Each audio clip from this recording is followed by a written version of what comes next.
Right now, what I'm seeing in the marketplace is a lot of coaches gravitating to group coaching and marketing. It's not just about marketing a program. You have to be able to have substance behind the work. Yeah. And that is absolutely critical. I say that as a coach trainer and as a coaching supervisor, because unfortunately, the quality of coaching in the world is not always at par. It's not Mhm. always at the rate we need to see it. And that's going to eventually that could have the potential to have an impact on the entire profession. Hi, I'm Jennifer Britton, and welcome to the Coaching Money Podcast. I've been on a mission for the last 20 years to expand the coaching conversation to many. Along with my co-host, Evana, we're going to be exploring coaching as it relates to conversations, connection, and change in both personal and professional settings. Coaching Money is about creating empowering and thought-provoking spaces for conversation which strengthen relationships and enhance results. Throughout the Coaching Money podcast, we'll share tools, practices, and approaches to support you in your conversations, one dialogue at a time. Right? So, Evana, we are back and we are going to be doing a fun episode today, Habits of Great Group and Team Coaches.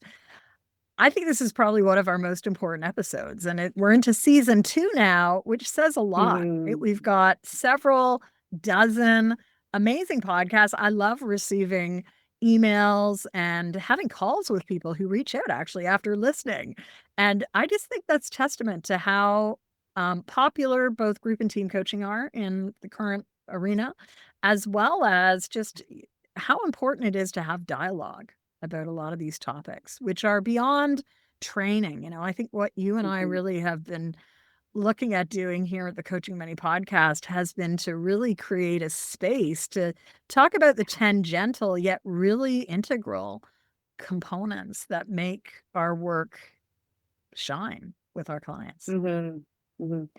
Yeah, Jen, I think it's really important. And what I've really appreciated, even in being in this dialogue with you, is the spotlights, like those Mm, nuances that really support coaches, leaders who really want to bring a coaching approach, we'll mhm, say, to identify those things that can help them shift. I don't think this is about major pivots because many of us have been coaching for a while, but oftentimes our bad habits get in yes. the way or become second nature. And so I think my hope for our listeners is that this episode will bring some new perspectives, some new ideas to really support you in standing in that group coaching, team coaching approach when you're in the coaching money conversation.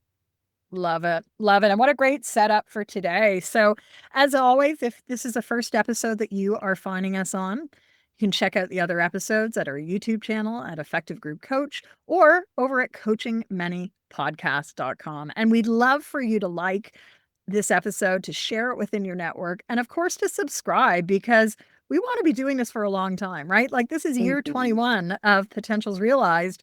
I've been running the Group Coaching Essentials on a regular basis since January of 2006. Ivana's been at the helm of leading that now for almost 3.5 years. Yeah, 3 years. So, we are not going anywhere. And in fact, I think there are, well, definitely way more group coaches than there were.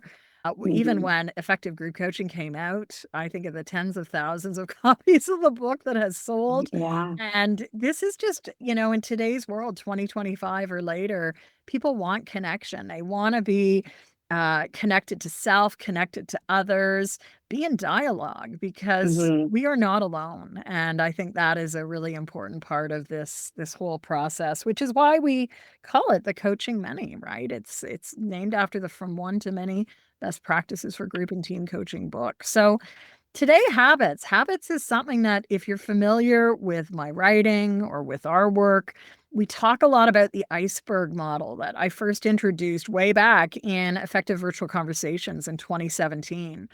And one of the things that is important about that model is it really grew out of team coaching work, right? It's a way to get Mhm. teams to think about how do they get the results they want? What are the behaviors that they need? And if we just focus on behaviors, That's wonderful. They are observable, they're measurable, but what drives behavior?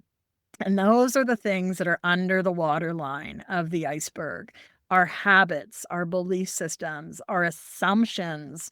And I Mhm. think these are the areas that, coaches aren't necessarily always confident coaching around once they start to scale their work beyond the one-on-one conversation.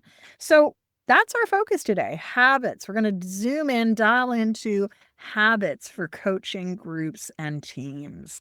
What do you want to say, Evana, as we start setting this up? Because I know you like the iceberg model as I well. love it. And what do you want to say about habits, which I think are really core? They're foundational for our success as coaches, but more importantly, the success of our clients as well. Absolutely. Absolutely. Habits are, you really model this for me, even on a personal level, like being blessed and honored to be in this space with you, and even like talking with you off the podcast, and just know what your routines and your habits that support your well-being, but also that support the success of your business. You're really transparent, and it's something that I'm becoming more and more intentional about. But I Mm, think from a conversation with our listeners is, it's one thing to support our participants, your one-on-one clients, your groups, your teams with their habits. And I think that there's a lot of great thought leadership, James Clear, the atomic habits,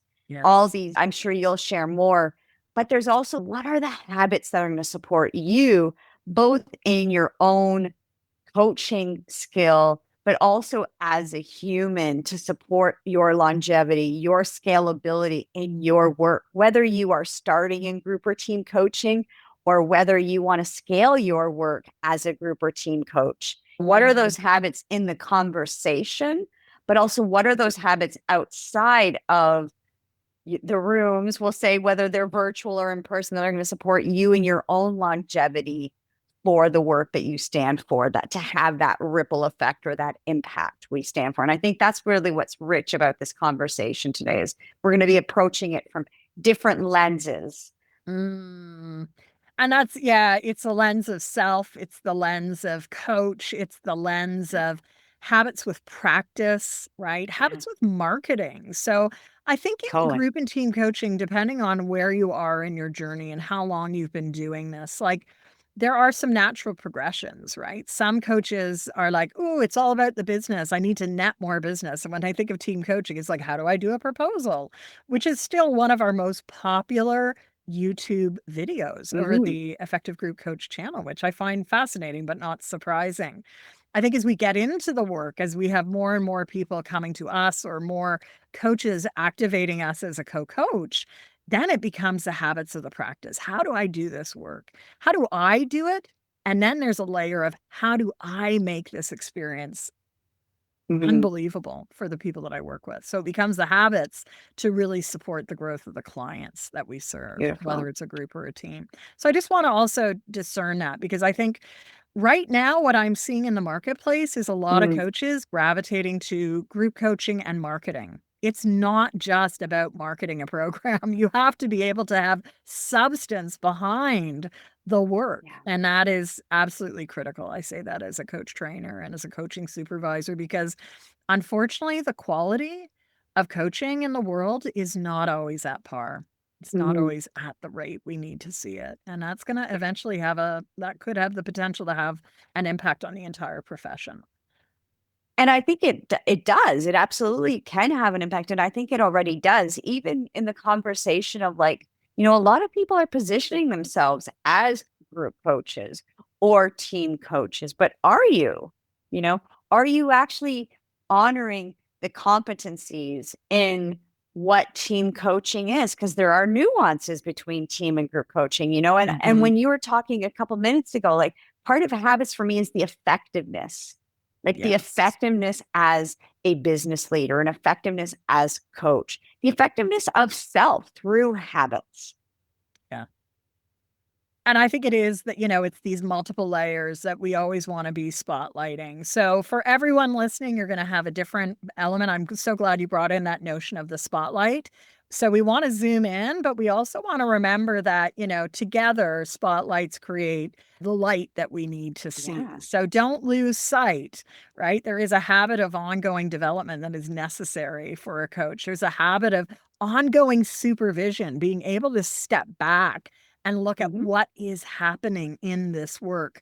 And I think that's where, supervision can happen one-on-one, but as we really step into the landscape of groups and teams where it is all about harnessing the collective and harnessing collective insight and wisdom, really I want to challenge listeners to think about, how are you evolving and growing? Are you part of, say, a supervision group or a mentor coaching group? I after 15 years after introducing the first mentor coaching group in our organization, I'm amazed how many coaches say, I've never been part of a group experience, yet this is so Mm. amazing. I've learned so much more than if I just did this myself.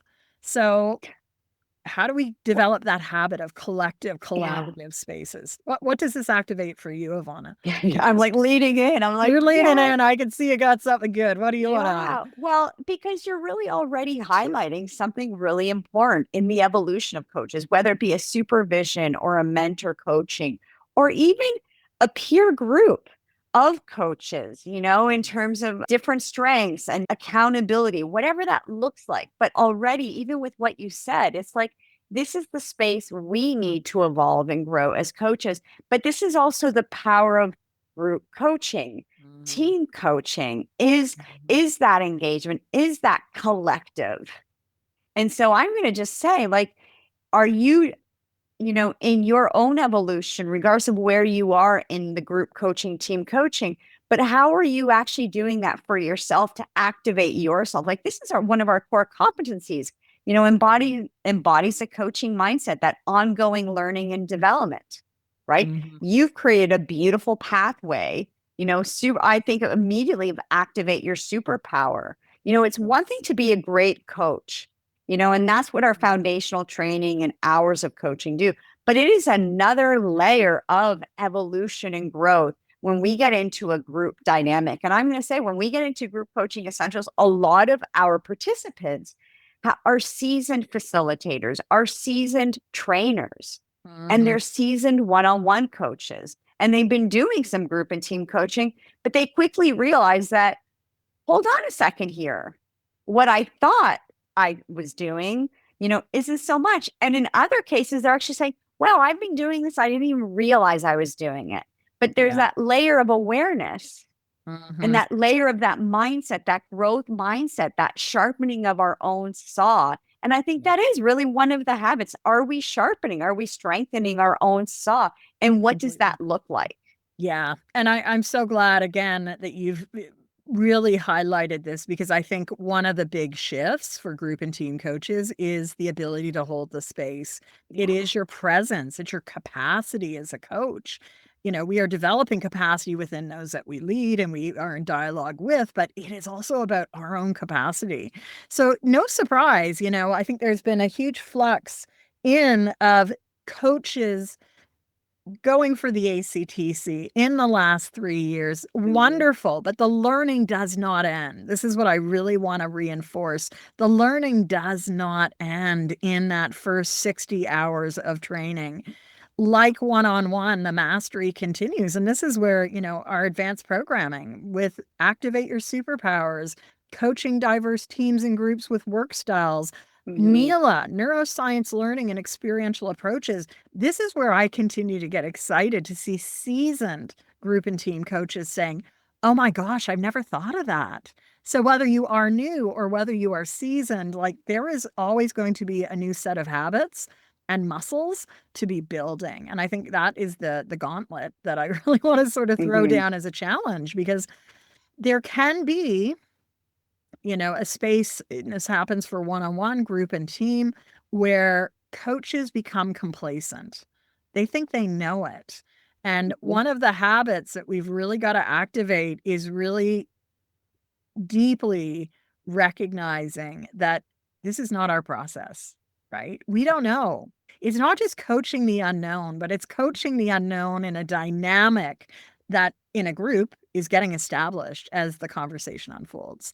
In a team, that dynamic might be there. So it's a little different too in terms of dealing with uncertainty. But certainly in a group coaching experience, we are with our clients in navigating that uncertainty of like, who are we? Who are we solo, alone, and who are we together? Because unlike a team that is together before you step into the engagement, in a group we are exploring with the group itself. Yeah. And if I may add to that, I think part of that for me is, and it's been part of my learning and growth is that how do we create that space or that container for the group to form, because a lot of us, are movers and shakers. And so we feel like the value, they have to see the transformation immediately in order to get the value of the program. And yet oftentimes in having that, yes, there needs to be action, there needs to be momentum, but oftentimes we bypass the creating of that trust, safety, and connection. And then we wonder why, excuse my language, all hell breaks loose, in the group dynamic. And it's a lot easier to manage and control as a one-on-one client.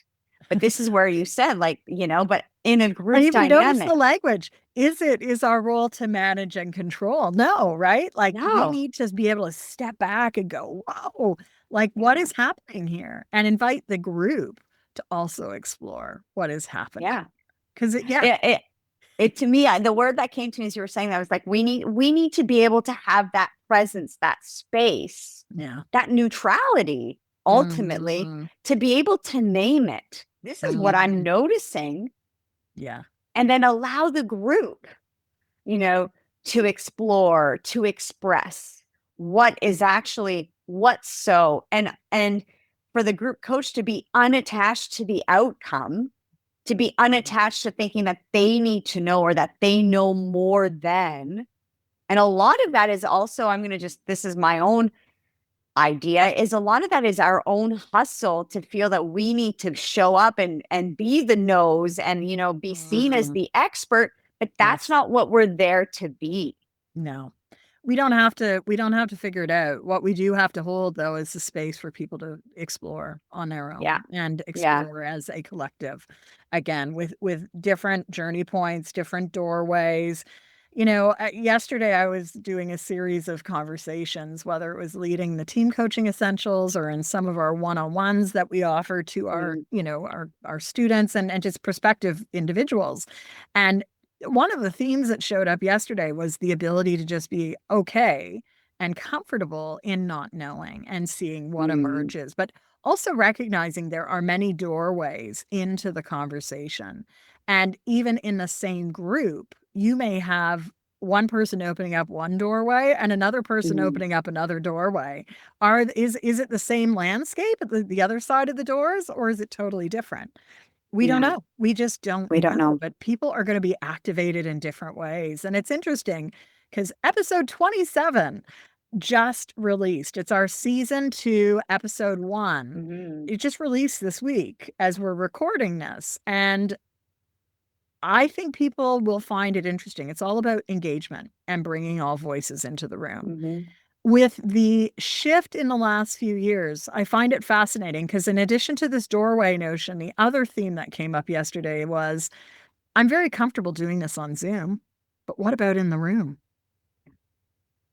So coming back this summer is Facilitation Skills Intensive. I'm actually, after probably 8 years, bringing back the 2-day in-person, roll up your sleeves, join me to really explore 24 different facilitation techniques. And that's going to be in person.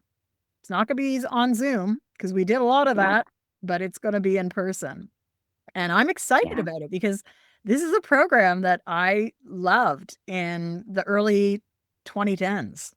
It came out in 2012. And, for 8 years before the pandemic, seeing coaches, seeing leaders, seeing professionals and organizations finally get what it means to really have good conversations in the room. So important. I want to just highlight something because I think it's worth highlighting here is that whole tension. And we did an episode on this, which was episode 25 around the difference between coaching, facilitation, training. But even with what you're saying here, like let's just be discerning here is even within a group coaching or a team coaching context, it doesn't mean that you're leaving your facilitation skills at the door. No. And this really shows up a lot in the practicum.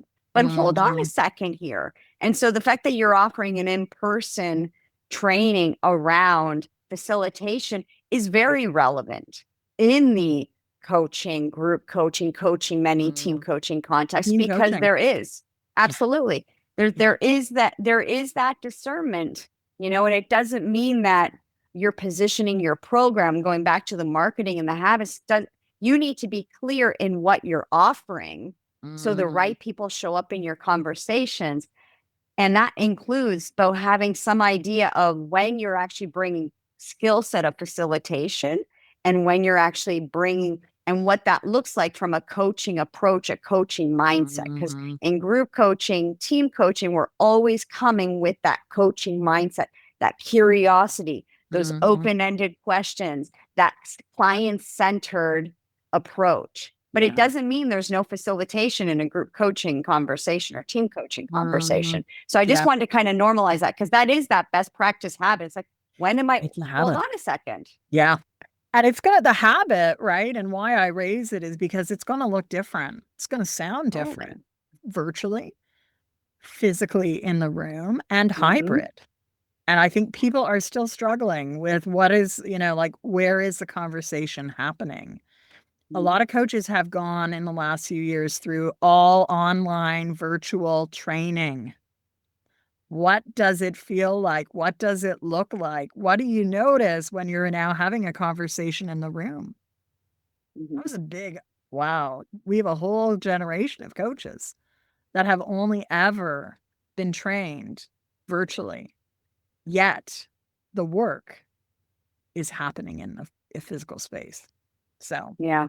And what are those nuances? What are the nuances? So we might do a future episode on this, but for now, I think this is the habit of building your craft, right? The habit of doing the work, the habit of finding those opportunities to get in front of a collective, whether it's big or small. And small is not small, right? I think this is one thing that we continue to need to bust the myth around. So I think we need to do a myth busting episode too. But, the myth of small is irrelevant. Small is not valuable. And unfortunately, in the scaling discussion, especially over the last 5 years, people have grown to think that, group coaching is 50 people on a Zoom line going through a webinar or being talked at. That is not group coaching. Period. I'm going to be very vigilant about this. If you are a credentialed coach, your groups can be no more than 15 people unless you are co-coaching. That is the stance. So it's not to, make something better or worse, but we've got to be very clear on what we're offering. And can trust and safety and connection be formed in a group of 50? Probably not. We can't get to these under the waterline elements of beliefs and habits in the same way. Yeah. And we're kind of going down another path, but I need to, to sleep tonight, I do need to name this piece around that. ICF says 15 or less unless you're co-coaching. And then there's what are the needs and wants of the space? And this is going to be very specific to what the coach is offering, what the group needs in the context of what's being offered.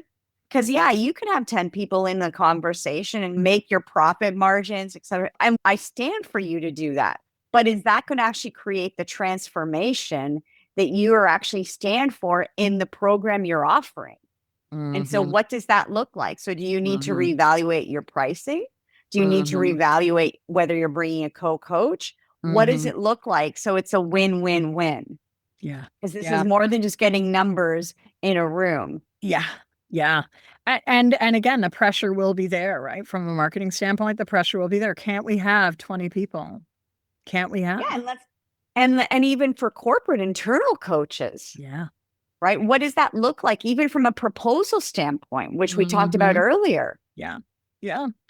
So again, habits, right? These are all going back to what are the habits, which, I have to put in the space. It is those daily steps and consistent action, which is Yeah. always going to create momentum. That was a tagline, coaching business builder, plan to track. But, I think most people know me for this now. And when people call me, it's like, I've got to get into that momentum. I know I need to take action. It's rarely about the huge leaps and bounds. Mhm. Actually, the leaps and bounds happen because the habits are there, right? And we do need to spotlight. It takes 66 to 200 days for new habits to form. It is not a 21-day process, right? Gloria Mark, all the research for so many different spaces are showing it takes a minimum of 66 to 200 days, somewhere in that realm. And that's a lot. So are you in this? Are you Mhm. in this for not just the short haul, but the long haul? And in today's world, like, even the first 5 months of the year has seemed like a long haul, but in its totality, that's only 150 days. Mhm. Mhm. So, Yeah. what does it mean to build habits in a disrupted world or an uncertain world? What does that mean for you as coach? What does it mean for your clients? So, Mhm. I know one area that you were going to spotlight. I want to throw this to you is the whole notion of the naturally creative, resourceful, and whole. So, what do you want to say on that as a habit? Well, thanks, Jen. So I think for me, that whole naturally creative, resourceful whole, we touched on it earlier, but it's that whole piece of, you know, knowing that and trusting that our clients, our participants actually know what is best for them, like empowering them, whether it Mm, be in terms of the topic that is being explored, what they want it, like what is important about this for you, and not feeling that you as the coach need to come in with that full, regimented structure and plan. It's that idea of that tension of having some options, having some ideas of where the conversation may go, but mhm. ultimately allowing the participants as a group, to dictate where they want to take the conversation. And the nuance in group coaching is, although it's like that, it's that group context, it's an Mhm. individual journey. So each individual in your group is ultimately driving their own bus. Yeah. And so that tension of how can we be with the group, but also recognize that there's an individual, you know, path that needs to be taken. Yeah. Completely. And at that notion, I'll spotlight again dynamic tensions. So many Yeah. tensions in the landscape of both group and team coaching. We could keep going, but we know as listeners there is an appetite for how long these are. I think there's just two more pieces I want to lay out on the table, Yeah. and one is about renewal, right? So you had a great quote that you shared before we went on air. Do you want to share that quote again, and Ivana? Yeah, sure. Thanks. So it's a Maya Angelou quote around the cup runneth over. I actually want to pull up the proper quote. So where is it? And while you Where look is for that, maybe let me set Yeah. this up. So the notion or the habit is the need for renewal. So what do we do? What are we doing to renew regularly? I was sharing with Ivana last week, felt really heavy. There was a team coaching engagement that I started kicking off. They amazing team, but there's a lot more work as we start an on-ramp with a team. And I left the week feeling just exhausted. How do you renew, right? So for me, it's spending time outside. It's getting to the gym, but getting to swim, right? That can sort of shed some of that, like just the weight, not just the I think there's a psychic weight that we can often carry around. And we saw during the pandemic that, coaches were retaining some of that emotional energy as well. What is the paraphrase? So the idea that Maya Angelou speaks around is my cup runneth over. So it's the idea of until you fill your own cup, Mm, whatever that looks like in terms of self-care habits, even. mhm. uh, taking time, disconnecting from work, whatever that is, reconnecting with family, that whole idea of until you actually are able to, it's giving from a full cup. So you can only give to the extent that you actually give to yourself. So as a coach, even I was saying to Jen, for the first time in a long time, I came to this conversation today that I forgot Jen's Zoom ID because I completely disconnected this weekend. I renewed. And so coming back to Zoom and coming back to connect with Jen, I had to actually look up your Zoom ID to be able to. And so that, like, that idea of disconnecting to be able to come with a full cup. So I can actually come present to be able to really have my cup runneth over. So it's that idea of giving from a full cup rather than depleting yourself, thinking that in depleting yourself, you can actually give and extend to your participants, your clients, which is just not possible. Yeah. So again, to the long tail, right? We want to be doing this for a long time.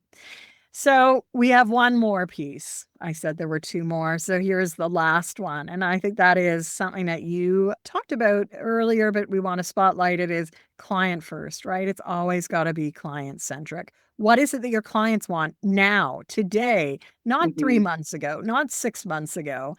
From a marketing standpoint, you can look at the industry and like the headlines are, oh, everything has changed. Well, you know what? I think everything continues to change. Change has always been there for our entire profession. And the world of our clients is dynamic and ever evolving. So with that, what do they need now? What, not 6 months ago? What do they need today? And what does that mean for habits? What does that mean for your learning, for your development, for your partnering, for your business and your offerings? Clients have to really, they are the shapers of our world. And, the most important thing is probably not going to another webinar, but probably is spending time with your clients and really listening to them deeply to hear, what do you need now? What do you need and where are you going? And what's going to be next on your journey? And that, I think, will never set you wrong. So yeah. Anything you want to add on clients first, Evana, from what you see in our practicum training, especially? Yeah, sure. So the first thing that comes to mind is going back to the creating the agreements, right? Like, what do you want to focus on? What does success look like? What's important about this? This is no different in a group context. And it's that idea of leaning in and allowing them to articulate this for themselves. It's like that there's that layer of embodiment. When you actually allow or empower them, your participants actually name what they want to focus on. Like, we're not there to know, we're there to guide based on their needs. And there is a little bit of letting go of that ego and thinking that we need to know. No, it's not your role. It's not your job to know. It's your job to create the space to ask those questions so they can identify or even discover what it is that they want the topic, the conversation to look like. And that shows up a lot in practicum. It shows up a lot in terms of thinking that the coach thinks that they need to know in order for it to be an effective session. Absolutely not. It's your strength is actually showing up and being with them in whatever it looks like, sounds like for them. Beautiful. So again, we hope that you enjoyed today's episode. What is the habit that you want to be focusing on for this next 90 days, 200 days, whatever the time window is? But habits are like muscles. They take time to create and they take time to sustain. The beauty of a habit, though, is it becomes automatic. It takes less energy to actually be able to sort of sustain it. So I've enjoyed this one. We look forward to bringing you even more. Evana, any closing words as we go to wrap this one up? No, thank you for the conversation and for reminding me and remind through this conversation the importance of habits and those like small, consistent steps over time really create a different trajectory. So what is one thing that you want to start today, make a commitment to, and continue to do, whatever it looks like, whether it be marketing, self-renewal, showing up and asking, what do you want to focus on? Whatever that is, pick one thing and allow that trajectory to unfold. Beautiful. Thanks, everyone. We'll see you in our next episode. Be well and take care. Yeah. Bye for now.